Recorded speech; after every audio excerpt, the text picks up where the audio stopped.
20h en temps universel sur ce plateau de TATV. Bonsoir à tous, bienvenue dans cette édition d'information de ce vendredi 30 septembre 2016. Dans le pays, en prélude au Forum international sur la mobilisation des ressources internes prévu en novembre prochain à Conakry, les préparatifs vont bon train. Ce vendredi, les cadres des ministères de l'économie et du budget avec des partenaires techniques se sont retrouvés pour définir les grandes lignes de ce forum qui mobilise le PIB du pays. Les précisions avec Buntourabi Keita. Selon les économistes, la mobilisation des ressources internes dans un pays demeure la clé de voûte d'un développement durable. C'est pourquoi la Guinée veut, dans un futur très proche, trouver des stratégies prioritaires permettant de mobiliser le produit intérieur brut, PIB. C'est dans cette optique que se tiendra ce forum au mois de novembre. Ce forum, ça nous permet justement de répondre à un certain nombre de besoins qui consistent à aller vraiment vers une économie guinéenne beaucoup plus solide et qui disposerait de beaucoup plus d'arguments pour faire face aux besoins. Et ça a aussi l'avantage à terme de nous amener à être relativement moins dépendants de l'aide extérieure. Cette mobilisation permettra certes à la Guinée de connaître l'amélioration de la gouvernance de ses finances publiques, mais pour le ministre Mohamed Lamine Doumbouya, la continuité de cette politique reste le meilleur acquis. Le plus important, c'est de trouver plutôt des ressources longues, des ressources pérennes et non des ressources ponctuelles et qui nous permettraient pas certainement d'aller vers le financement de la planification de nos projets planifiés sur plusieurs années. Les partenaires techniques comptent également approfondir cette question de mobilisation des ressources internes dans leur plan d'aide au développement. La revue des dépenses publiques que nous sommes en train de préparer aussi aborde ces questions de mobilisation des ressources et de l'utilisation efficace des ressources intérieures en Guinée. Et donc peut-être d'ici le forum aussi, ce serait l'occasion de partager les conclusions les plus importantes et même les recommandations lors du forum. Ce forum de Conakry s'étendra sur une période de 3 jours et les débats porteront sur l'approche sectorielle des perspectives de l'économie guinéenne et l'utilisation rationnelle et efficace des ressources intérieures en faveur d'un développement inclusif. Présentation ce vendredi à Conakry de l'étude de faisabilité du rapport d'exploitation des gisements bauxite de Dabis de la société Guinea Minerals Ressources. Cette étape est la suite des activités de la société minière de Boké à travers la filiale GMR. C'est donc après étude et exploitation des cadres du ministère des Mines que le document final a officiellement été présenté avec une satisfaction des partenaires. Daouda Mohamed Kamara. Aujourd'hui, dans sa dynamique d'extension de sa productivité, la société minière de Boké se penche sur plusieurs voies et moyens pour atteindre ses objectifs. C'est donc fidèle à cette ambition que la SMB a commis cette filiale à une étude de faisabilité. Nous prévoyons d'augmenter au moins de 5 millions de tonnes notre production. C'est une étape nécessaire, c'est-à-dire d'explication technique et financière de cette extension, avec son corollaire des études d'impact environnemental et social. Donc nous étions là avec l'ensemble des départements pour défendre le projet et répondre à leurs questions. C'est un attelage entre nous et la Sogipami, donc la société guinéenne de patrimoine minier, n'est-ce pas, et la SMB donc possède cette société à 90%, donc c'est une de nos émanations.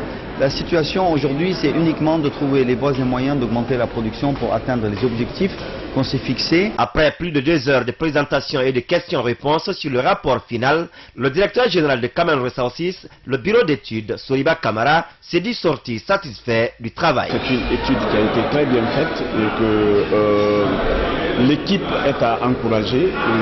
Je précise de passage que l'équipe de Cameroun Resources, elle est essentiellement locale.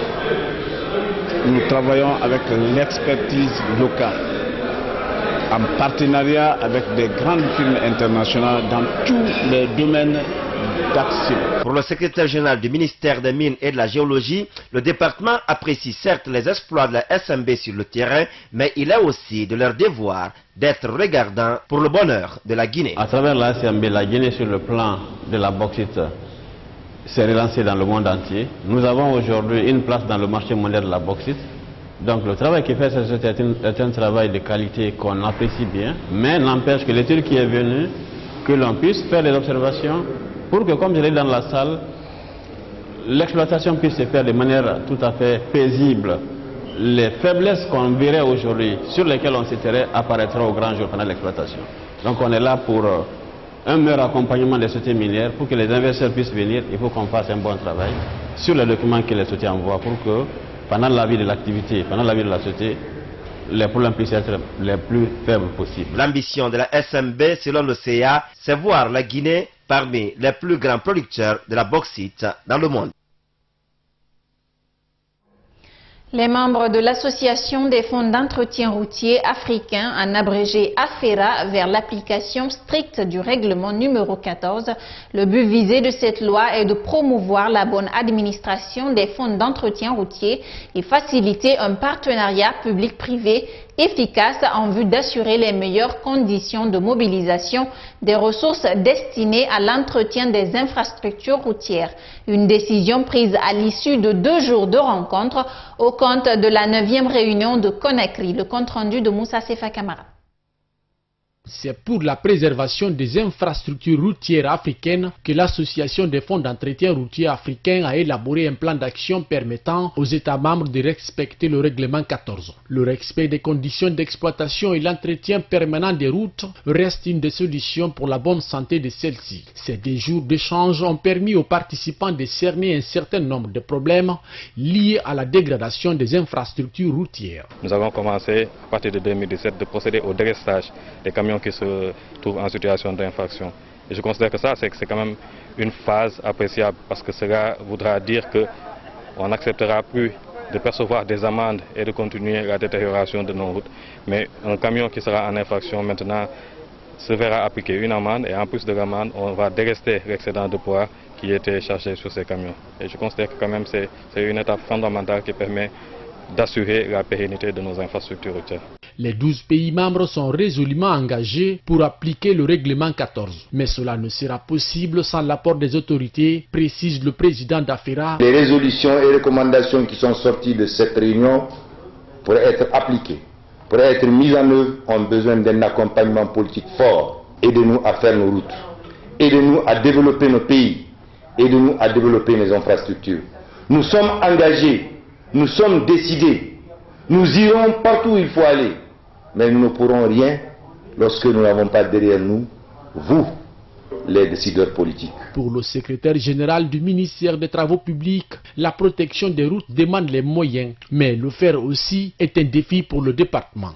Nous devons nous doter de tous les moyens nécessaires pour la protection et l'entretien de nos infrastructures existantes à travers les usagers et d'autres méthodes de financement innovantes. C'est un défi qu'il faut relever si nous voulons avoir un réseau routier de qualité avec les multiples avantages sur l'économie des coûts de transport, de production et le rendement du secteur privé. La 10e réunion de l'association est prévue en Guinée-Bissau pour d'autres perspectives. Le secteur minier, un levier de croissance économique d'une nation, mais qui exige un environnement de paix et de cohabitation pacifique. En Guinée, les autorités et les partenaires s'activent sur le terrain pour prévenir et gérer les conflits dans les zones d'exploitation des mines à travers les renforcements des capacités en droits de l'homme des comités de concertation installés dans les localités minières. Alabé et ses membres viennent d'être outillés en technique d'alerte précoce des conflits par le Haut Commissariat des Nations Unies aux droits de l'homme. Alpha Omar Diallo, notre reporter, était sur le terrain. On le suit. Les activités minières à l'Abbé sont pour le moment particulières. Elles sont en phase d'exploration, notamment dans les collectivités de Fatako, Tangali, Kole et Tougui. Les comités de concertation jouent un rôle de promotion des droits de l'homme et d'anticipation sur les conflits dans les zones minières. En travaux de renforcement de leurs capacités, les membres des CCLM de la région ont été amenés à identifier d'éventuels conflits dans leur localité en lien avec les activités minières et dégager des pistes de solutions. Déficit d'informations sur les activités de prospection. Les trajets pour aller sur les sites sont peu connus. Nous avons dit que pour pallier, il faut faire accéder les cahiers de charges et les permis d'exploitation aux autorités locales. Emploi des jeunes, c'est un problème qui ne se pose pas pour le moment. Les sociétés minières ne se sont pas implantées, mais nous avons dit qu'ils arriveraient à s'implanter, il faut privilégier les emplois locaux. Privilégier la main-d'œuvre locale, mais celle qualifiée note objectivement les CCLM avant d'égrener des techniques de prévention et de gestion des conflits. Des techniques axées largement sur l'information et la sensibilisation des communautés, des démarches qui nécessitent des moyens de faisabilité. On sollicite une subvention financière pour renforcer la capacité d'opération du CCLM sur le terrain. Nous sollicitons aussi des moyens de déplacement pour aller vers les communautés, une multiplication des ateliers de formation et en cas une augmentation du matériel informatique. Les droits de l'homme sont inhérents et chaque individu doit en jouir. Au sein du projet de protection des droits de l'homme dans les localités minières, des initiatives sont amorcées pour l'atteinte des objectifs. Nous réitérons, nous le Bureau du Haut-Commissariat des Nations Unies aux droits de l'homme, notre engagement au gouvernement guinéen d'accompagner la Guinée dans la promotion et la protection des droits de l'homme. Comme le disait Kofi Annan, il ne peut pas avoir de paix sans développement, ni sécurité, mais il ne peut y avoir de paix, de sécurité, de développement sans respect des droits de l'homme. Toujours dans le cadre des CCLM, le projet a prévu la mise en place d'un observatoire national concernant les comités de concertation dans les localités minières. Après cette étape, si tout va bien, nous reviendrons, mais ça sera pour Tougué. Il doit avoir une formation. Et après, à l'issue de cette formation, nous allons désigner quelques éléments au niveau de Tougué qui seront membres de l'Observatoire national pour les comités de concertation dans les localités minières. Ceci pour une meilleure gouvernance minière en République de Guinée. Le ministre de l'Industrie et des PME a effectué ce vendredi une visite de terrain dans certaines unités industrielles de la capitale. Le but visé par cette sortie est d'aller s'enquérir des réalités et des conditions de travail dans ces différentes entreprises de transformation. Parmi les 3 fabriques inspectées, le constat révèle que certains des employés sont exposés à des risques liés à leur travail. Les précisions avec Oumar Sow. Avec la floraison des unités industrielles en Guinée, elles sont nombreuses celles qui emploient des jeunes. Parmi les fabriques visitées par le département de l'industrie figure le centre de production du chlore concentré, une entreprise qui emploie une centaine de jeunes, tous travaillant dans la transformation des produits destinés à l'hygiène. Pour des mesures sécuritaires, ces travailleurs sont tenus de se protéger. Il y a tout un système de protection au niveau des travailleurs, parce que tous les équipements de protection sont achetés et sont fournis au niveau du travailleur. Si vous regardez, pour être dans la salle déjà à l'enceinte, chacun doit avoir sa bavette, vous devez avoir vos lunettes de protection. Tous ceux qui travaillent dans les produits sont protégés, ont une couverture sanitaire. Une protection qui n'est pas le cas dans certaines unités, notamment celle de la fabrique de matelas, mousses et ressorts. De ce côté, les travailleurs derrière les machines sont exposés au risque d'accident de travail. Pas de gants, pas de chaussures de sécurité, même pas de tenue. Une réalité que le ministre de l'Industrie et des PME entend faire corriger. J'ai fait le point. Maintenant, justement, c'est ça l'objectif des visites. C'est de s'assurer qu'un certain nombre de dispositions ne sont pas respectées.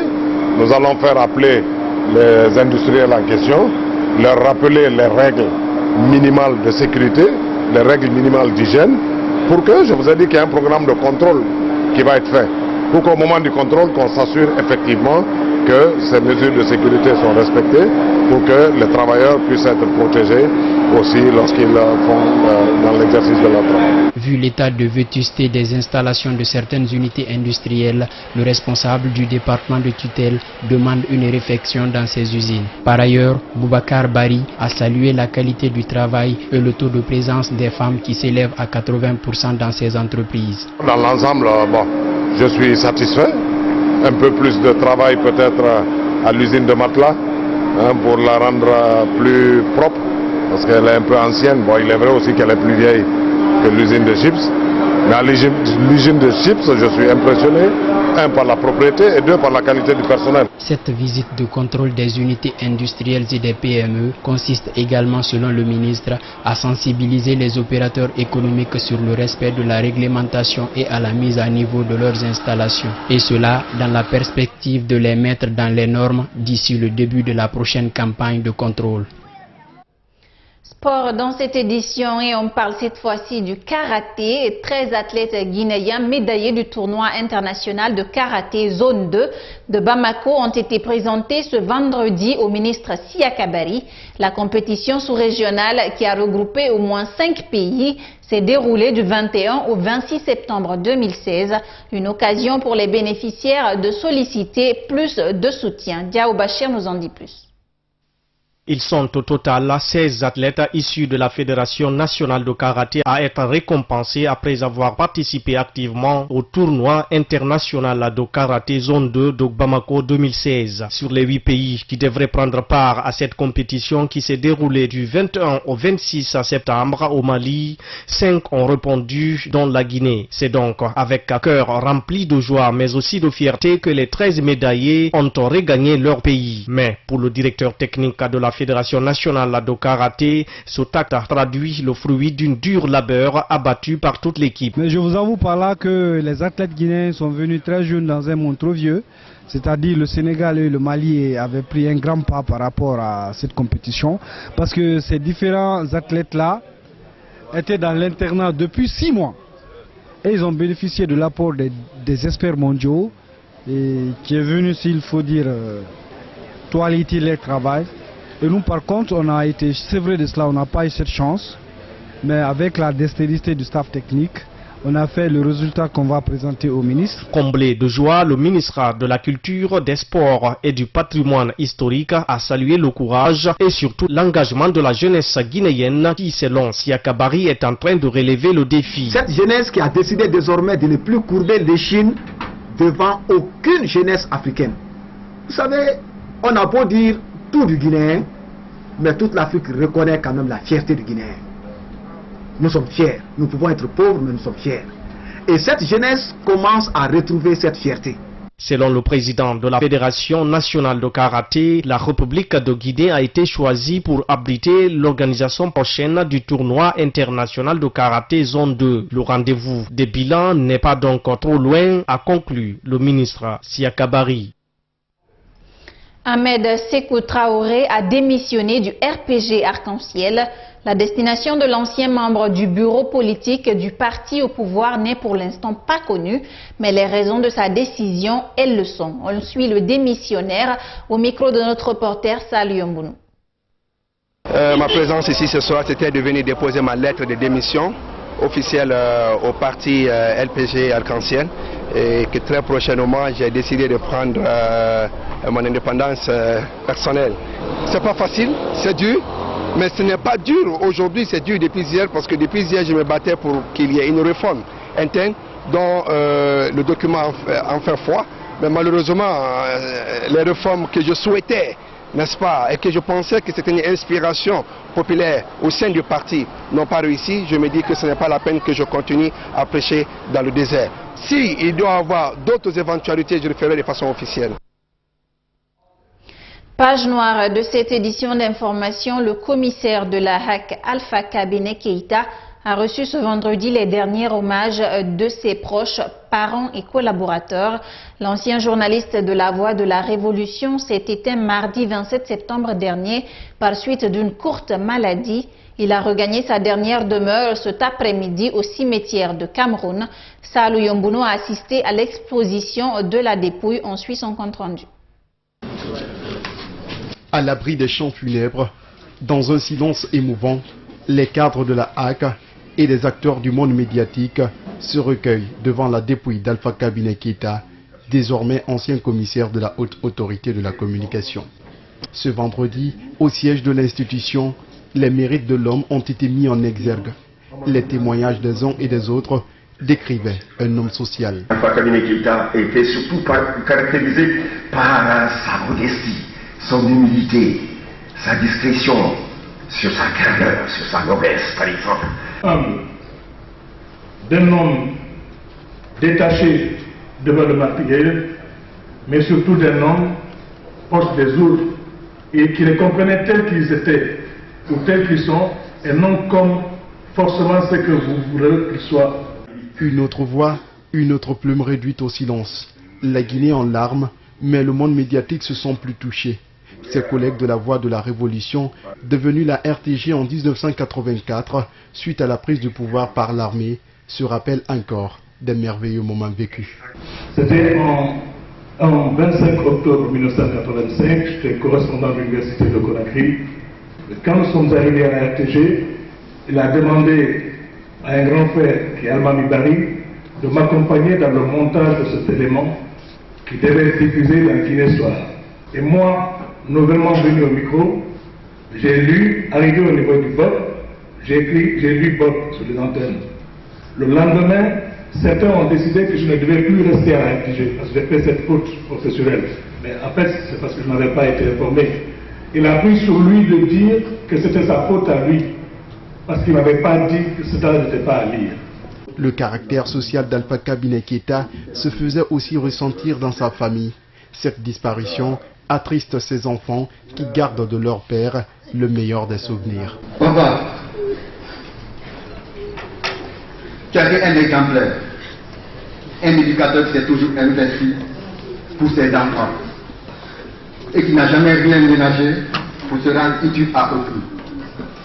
Nous te resterons reconnaissants jusqu'à l'éternité. Aujourd'hui, nous ne te pleurons pas, car on dit souvent que la mort n'est pas vraie, quand l'œuvre de la vie a été bien accomplie. Papa, dors en paix. Ton passage sur terre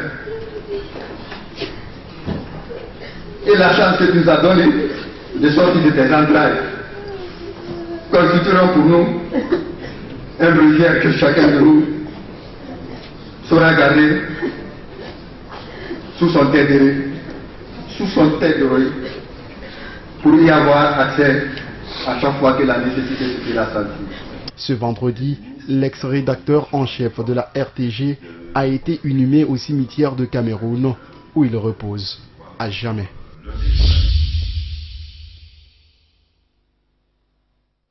Le monde a rendu un dernier hommage à un grand homme. Shimon Peres s'est éteint à 93 ans. Le Nobel de la paix israélienne a été enterré ce vendredi à Jérusalem. Suivez. Sous le regard de ses proches et de plusieurs chefs d'État, le cercueil de Shimon Peres est mis en terre, recouvert de cette terre d'Israël qu'il a aimée, défendue et contribué à créer comme père fondateur. Des funérailles où sa mémoire a été honorée par sa famille et de nombreux chefs d'État, à commencer par le président Obama. Il avait compris de son expérience que la vraie sécurité est celle que l'on obtient après avoir fait la paix avec ses voisins. Nous les avons toutes gagnées, disait-il, des guerres d'Israël.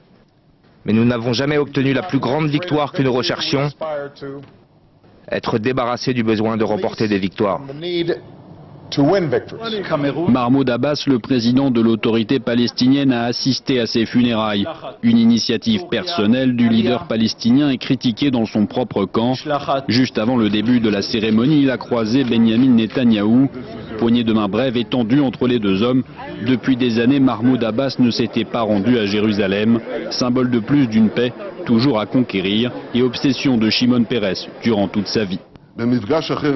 Puis un jour, nous en sommes arrivés à la question fondamentale pour Israël. Qu'est-ce qui est le plus important? La sécurité ou la paix? Et il me disait, Benjamin, la paix c'est la sécurité véritable. Lorsqu'il y aura la paix, il y aura la sécurité.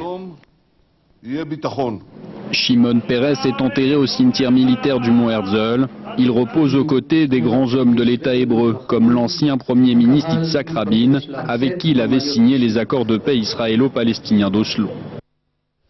Un pas vers la bataille de Mossoul après les États-Unis qui annoncent l'envoi de 600 soldats supplémentaires. C'est au tour de la France. Ce vendredi, elle a envoyé 8 rafales qui ont décollé de l'aéroport Charles de Gaulle, direction le fief de l'État islamique en Irak. Regardez.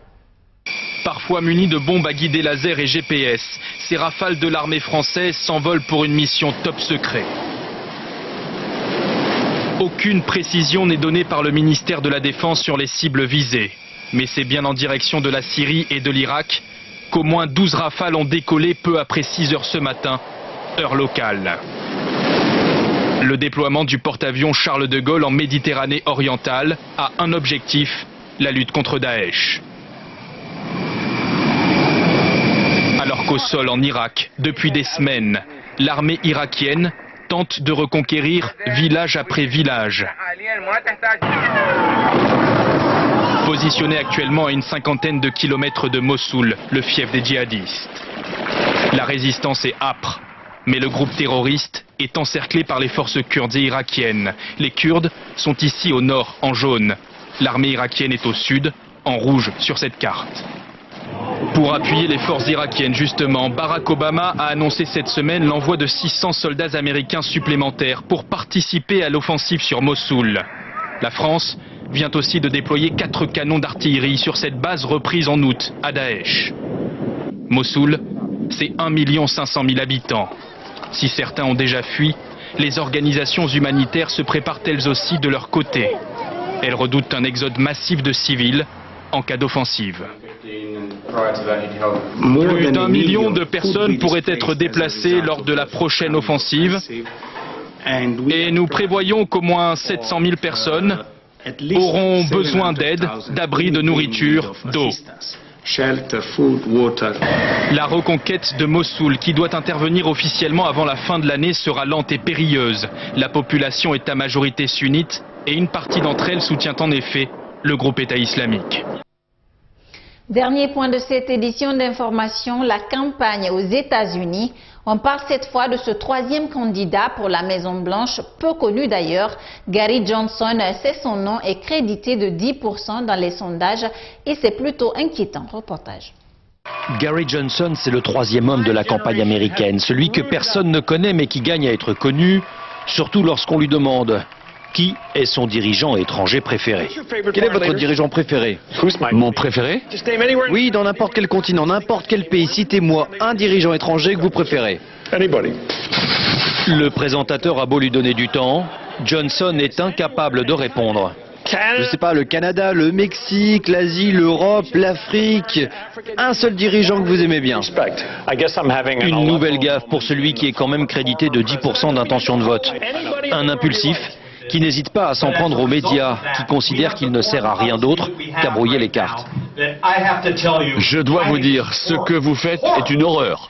En début de mois, Johnson s'était fait remarquer et ne semblait même pas connaître une ville de Syrie, pourtant en pleine actualité. Qu'est-ce que vous feriez pour Alep si vous étiez élu président? À quel sujet? Alep. Mais c'est quoi Alep? Vous plaisantez? Non. Gary Johnson n'a aucune chance de victoire le 8 novembre prochain, mais il est déjà reconnu comme le monsieur gaffe de la campagne. C'est la fin de cette édition du soir. À tous, merci pour l'attention. Les programmes continuent sur Africa Today Télévision.